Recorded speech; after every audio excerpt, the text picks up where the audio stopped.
like a main event level wrestler, applying all the lessons I had in my head but couldn't actually apply in the ring yet, working every time on the show on the microphone. Okay, I'm going to get better at this. And the thing with the mic work wasn't that I felt like I couldn't do it. It was relaxing. I had all these ideas in my head, but I couldn't articulate them on the microphone properly, and it was all about relaxing.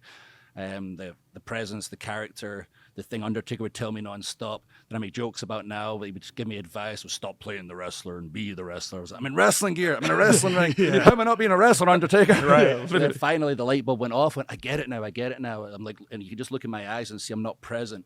I'm thinking too much. You got to be in the moment. The crowd can feel when somebody's just not in the moment, when they don't know who they are. They're not with you. They're not connected with you emotionally. And you have to figure that out, or you're never going to make it to that next level. And I figured that out during my time away from the company. Also, I was burning the candle at both ends with gasoline thrown on it, going out and partying all the time.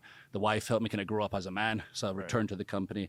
I left as a boy, basically. I returned as a man, and I was ready to go. And I put all the pieces together and just kept evolving and learning around such great minds to pick, their brain. Hearing you talking, I've been a fan of you for years, but hearing you talking, like meeting you, it's just my respect for you just grows. How much you care about this. Yes. You know what pisses me off now? CM Punk and Roman in that promo they had, and they were really downplaying your championship. I'm telling you, they were really downplaying this, right? And then making this seem second fiddle. I don't like that.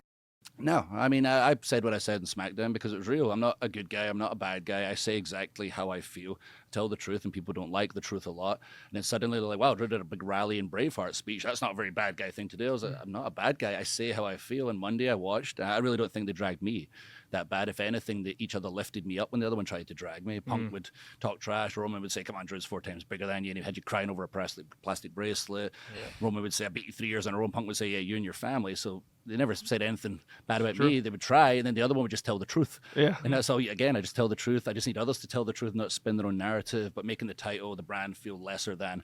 So it bothered me. So that's why I went out and pointed out, no matter what you say, I don't care. This is the #1 title in wrestling. It's the one with the lineage.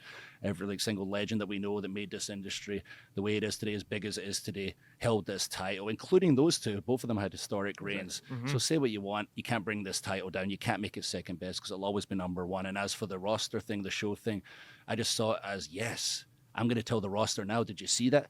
You know what that did to me? It fired me up. It didn't make me angry. It fired me up. And every single one of you should be fired up. And if I see you go into the ring and half-arsing it on the microphone, half-arsing it in the ring, man or woman, I don't care. I'll be jumping down your throat and kicking you off my show because you don't belong on it. You're going to work your stuff. I remember back in the day being on SmackDown at 22, 23 years old, and The Undertaker checking the numbers every night. What did Raw do for the international tour? Got the numbers. If we beat them, big celebration. If we didn't beat them, he'd be down your throat every single night after every single match, making sure you were bringing your A game. So next time we came to that town, the numbers were higher.